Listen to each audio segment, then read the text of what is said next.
देखो बेटा, प्रश्नावली 4 पढ़ें इससे पहले आप कुछ कंसेप्ट समझिए। पहला तो ये बहुपद के मान और उसके शून्यक में संबंध देखते हैं। अगर मान लो कि एक बहुपद है x² माइनस का 3x माइनस का 4, एक बहुपद है। अगर यहाँ से हम x बराबर 1, 2, 3 या फिर कोई पूर्णांक रख देते हैं, कोई पूर्णांक रखें, तो जिस पूर्णांक को इसमें यानी कि जो x बराबर हम रखने पे अगर 0 आ जाता है, ठीक है ना, तो हम उसको इस पद का क्या बोलेंगे, शून्यक बोलेंगे। जैसे अगर मान के चलो कि यहाँ x बराबर 1 रखते हैं, 1 रखने पर तो 1² माइनस का 3 और यहाँ से आ जाएगा 1, तो आ जा रहा है 1, 3 और 4, यानी कि 4, 3, 7, 1 कम करेंगे तो माइनस का 6 आ जाएगा। x बराबर 1 रखने पे माइनस का 6 आ जा रहा है। तो ऐसा कौन सा पद हम रखेंगे कि इस पूरे पद का मान 0 आ जाए? तो इसका हम लोग अगर गुणनखंड लेकर के चलते हैं तो गुणनखंड हम लोग देखे थे कि गुणनखंड इसका x² माइनस 3x माइनस का 4, इसका जो गुणनखंड आया था x माइनस का 4 और x प्लस का 1 आया था। ठीक है, अगर हम यहाँ से x बराबर 4 रखते हैं, ठीक है, और x बराबर का माइनस का 1 रखते हैं, तो क्या आ जाता है, इसमें x का मान क्या रखना है, 4, तो अगर 4 रखेंगे x प्लस का 1 तो ये आ गया 0। अगर ये 0 है तो इस पूरे पद से गुणा होकर के क्या हो जाएगा, 0 हो जाएगा। यहाँ अगर हम रखेंगे तो x माइनस का 4 या माइनस का 1 प्लस का 1, ठीक है, ये आ गया 0 और 0 इस पद से गुणा होकर इसको भी क्या करेगा, 0 कर देगा।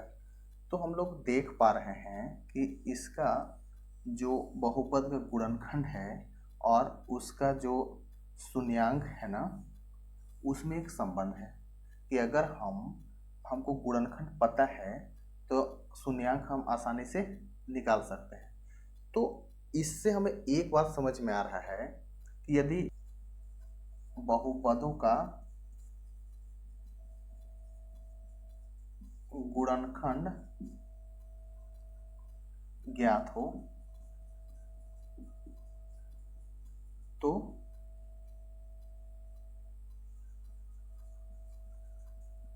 शून्यांक प्राप्त कर सकते हैं। तो बस जहां कहीं भी हमें अगर बहुपदों का जो शून्यांक निकालना है वहां हम क्या करेंगे, पहले बहुपद का गुणनखंड निकालेंगे। बहुपद का गुणनखंड निकालने के बाद आसानी से हम उसका शून्यांक पता कर सकते हैं। देखो बेटा, अभी इससे पहले हम लोग बहुपदों का जो मान है और उसके शून्यक में संबंध देखे। यहाँ देख लेते हैं कि बहुपदों के गुणांक और शून्यक में क्या संबंध होता है।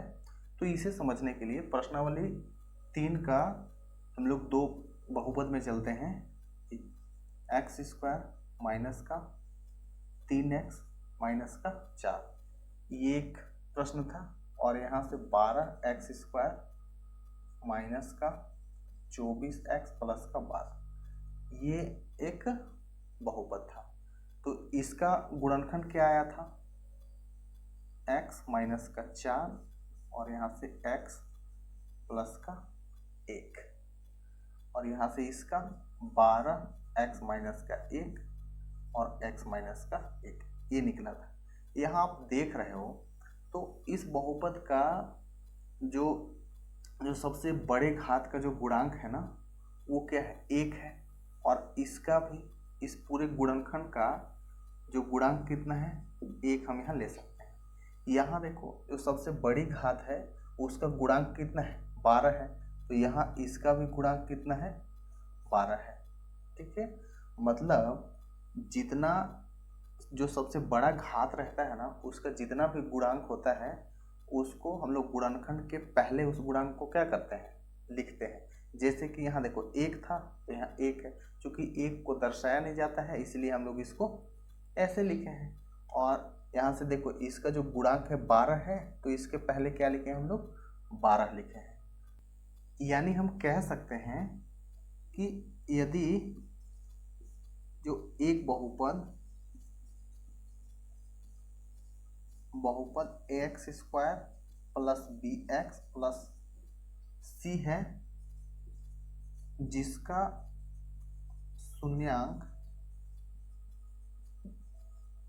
अल्फा व बीटा, जहां a b c वास्तविक संख्याएं हो और a बराबर नहीं हो 0 के, तो हम कह सकते हैं कि ax square plus bx plus c, इसका जो हो जाएगा ये x माइनस का अल्फा, x माइनस का बीटा। यहाँ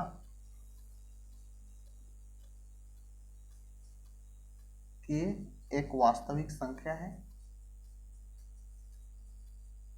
वास्तविक संख्या है जो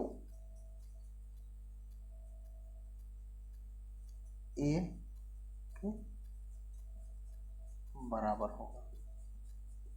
हम लोग देखें ना कि यहाँ जो सबसे बड़ी घात है ना, उसका गुणांक क्या था, 1 था, तो यहाँ आया 1, और यहाँ 12 था तो यहाँ 12 आया है, तो वही जो a है ना वो k के बराबर होगा।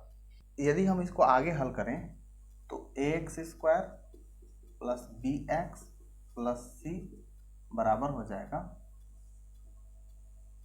इसका x का अगर x से गुणा होगा x स्क्वायर, इसका अगर x का अल्फा से होगा तो x अल्फा, और x का बीटा से होगा तो x बीटा, और देखो माइनस और माइनस प्लस का अल्फा इंटू बीटा हो जाएगा। अगर यहाँ से आगे चलें, x स्क्वायर x अगर हम कॉमन ले लेते हैं तो माइनस अल्फा प्लस बीटा, इसको x ऐसे लिख सकते हैं, और यहाँ से अल्फा इंटू बीटा। अगर k को हम अंदर गुणा कर देते हैं तो k x square minus alpha plus beta के x प्लस का अल्फा इंटू बीटा के होगा। अगर हम इसका तुलना इससे करें, ठीक है ना, यहाँ देखो क्या है, x square plus B X plus का c है, दोनों पक्षों की तुलना करने पर यहाँ से देखो ये एक्स स्क्वायर वाला टर्म क्या है, इतना, तो ए एक्स स्क्वायर बराबर के एक्स स्क्वायर होगा, बी एक्स बराबर alpha minus alpha plus beta के एक्स होगा, और सी बराबर हो जाएगा अल्फा इंटू बीटा के हो जाएगा। यहाँ से ये अगर कैंसिल करें हम इसको तो यहाँ से क्या मिला, ए बराबर के मिला, बी बराबर माइनस का अल्फा प्लस बीटा के मिला, सी बराबर अल्फा इंटू बीटा के मिला। अगर हम यहाँ के बराबर, हम देखो के बराबर ए है या ए बराबर के कह सकते हैं, तो यहाँ अगर के के जगह में हम क्या रखेंगे, माइनस का अल्फा प्लस बीटा ए रख देते हैं, अल्फा इंटू बीटा ए।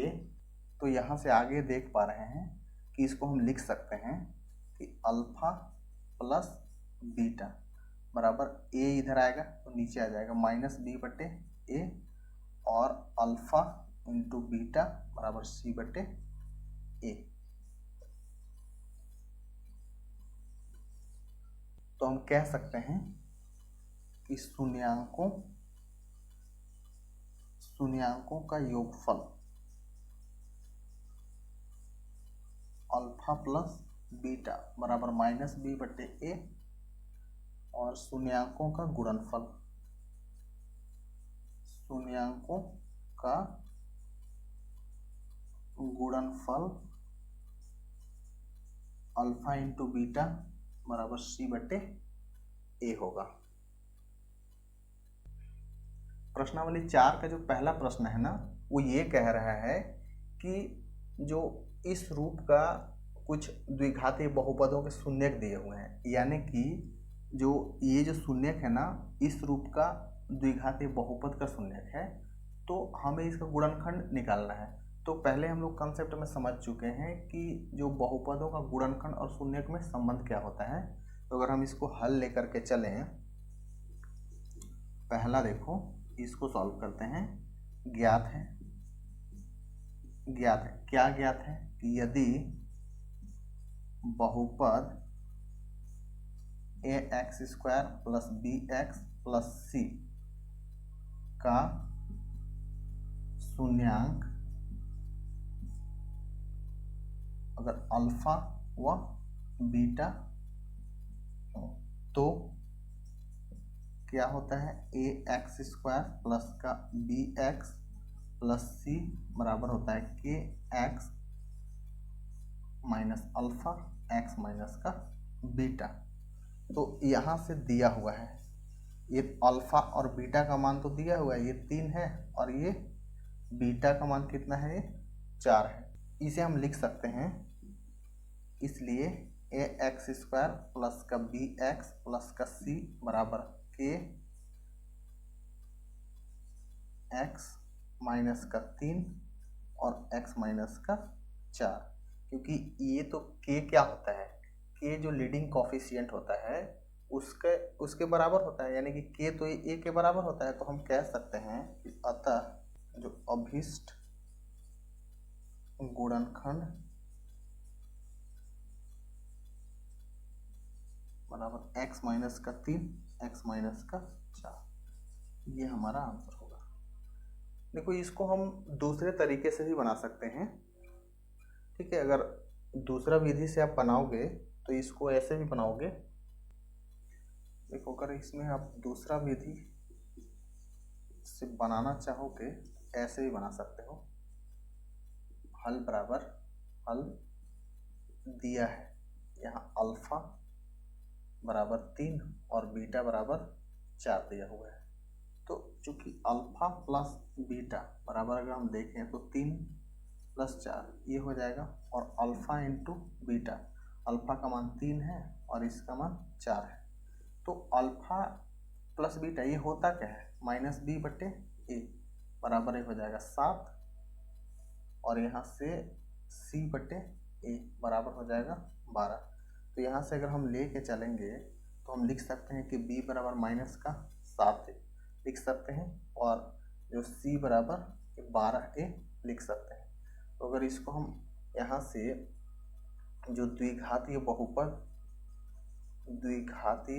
जो बहुपद है ax² प्लस का bx प्लस का c, इसमें मान रखेंगे, मान रखने पर क्या होता है, देखो अगर हम यहाँ से a है तो ax² प्लस यहाँ b बराबर क्या है, माइनस का 7 है, यहाँ लिखेंगे माइनस का 7a x, और c का मान हो जाएगा 12 का a। इसको अगर हम a कॉमन ले लेते हैं बचेगा क्या, x² माइनस का 7x प्लस का 12। अगर इसको गुणनखंड से हम लोग तोड़ेंगे तो x² माइनस का 4x माइनस का 3x प्लस का 12 तो हो जाएगा। यहाँ से जब कॉमन होगा तो x माइनस का 4 और माइनस का 3 कॉमन लेंगे तो x माइनस का 4। तो यहाँ से आया क्या, x माइनस का 4 x माइनस का 3। चूंकि a क्या है, ये तो जो है ना ये लीडिंग कॉफिशिएंट होता है ना, यानी कि जो x जो सबसे बड़ी घात है ना उसका एक गुणांक है। तो हम लोग लिख सकते हैं कि अतः अभीष्ट गुणनखंड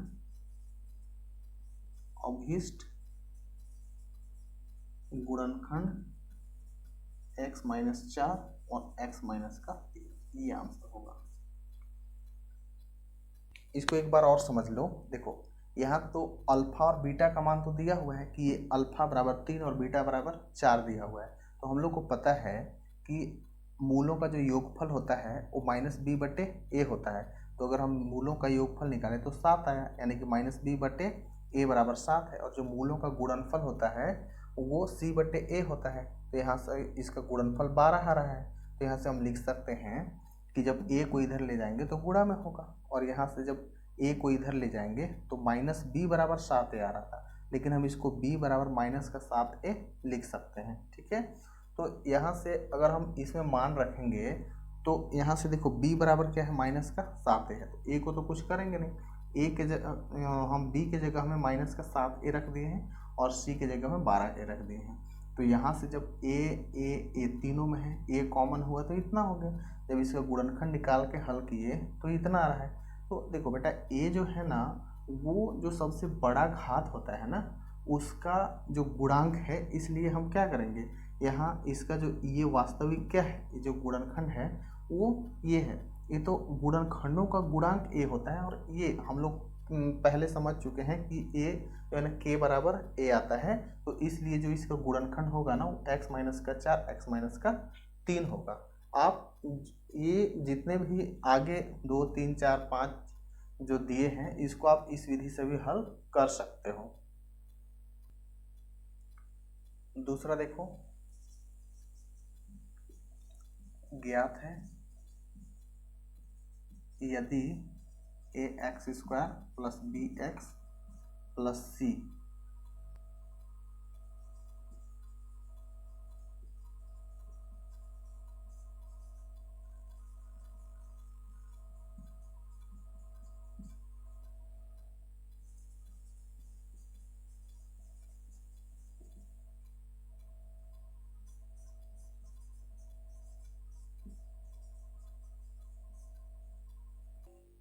प्रश्न 2 में यहाँ से दिया हुआ है अल्फा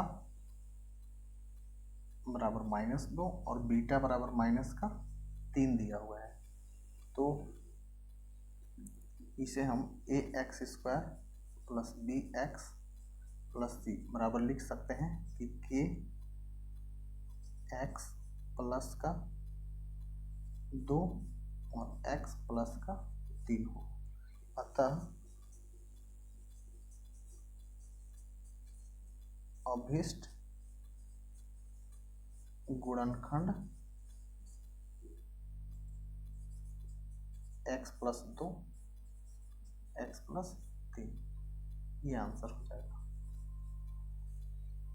और बेटा अगर इसमें तीसरा में चलोगे तो ये तो सारा का सारा चीज ऐसे ही लिखाएगा, बस यहाँ पे क्या कर देना है 1/2 और यहाँ पे -1/2 है। तो यहाँ से क्या हो जाएगा, ये जो हो जाएगा देखो ये प्लस में है ना, तो ये माइनस में हो जाएगा, -1/2 और यहाँ से ये माइनस में है तो ये हो जाएगा प्लस में। तो इसका जो गुणनखंड आएगा वो यहाँ से आप कर दो 1/2 प्लस 1/2, ये हो जाएगा answer.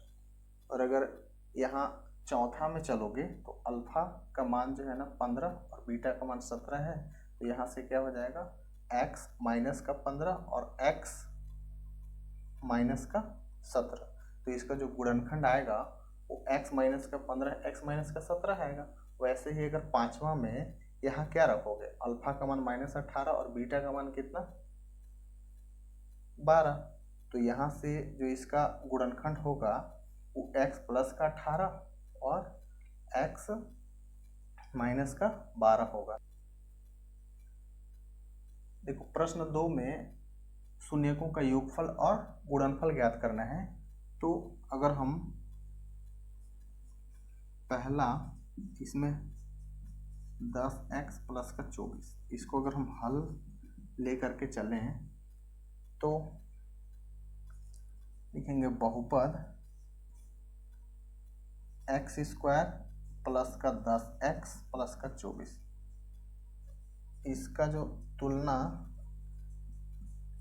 ax square plus bx plus c से करने पर,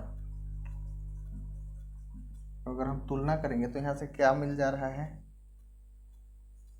a बराबर 1। अगर हम इसके गुणांकों की तुलना करें तो a बराबर क्या, यहाँ गुणांक कितना है 1 है, और b बराबर क्या मिल रहा है 10 मिल रहा है, और c बराबर 24 मिल रहा है। चूंकि शून्यांकों का योगफल बराबर -b/a होता है, और शून्यांकों का जो गुणनफल है ना, शून्यांकों का गुणनफल c/a होता है। अगर हम यहाँ से देखें तो b का मान कितना है 10, यानी कि माइनस का 10, ये 1 हो गया, और यहाँ जो c का मान कितना है 24 और a का मान है 1, तो यहाँ से क्या निकल के आ गया माइनस का 10 और यहाँ से ये 24। तो शून्यकों का जो योगफल है वो -10 और गुणनफल क्या है 24 आएगा। ये आपका दोनों क्या होंगे, आंसर हो जाएंगे। तो यहाँ से आप जितना भी क्वेश्चन दिया हुआ है आप इसका ऐसे ही निकालोगे, ठीक है। यहाँ से अगर इसका तुलना करोगे, इसका और इसका तुलना करोगे तो a बराबर क्या है 2 है, b बराबर 7 है, c माइनस का 7 है, और c बराबर माइनस का 9 है। अगर हम इसका तुलना इससे करेंगे तो a बराबर 1 है, b बराबर 11 है, c बराबर कितना है 30 है। तो ऐसे अगर हम इसका तुलना करेंगे तो a बराबर माइनस का 5 है, और b बराबर 3 है, c बराबर 4 है, और यहाँ a बराबर 1 है, b बराबर भी 1 है, और c बराबर -12 है। तो आप इसमें मान रख के इसको आगे बना लोगे।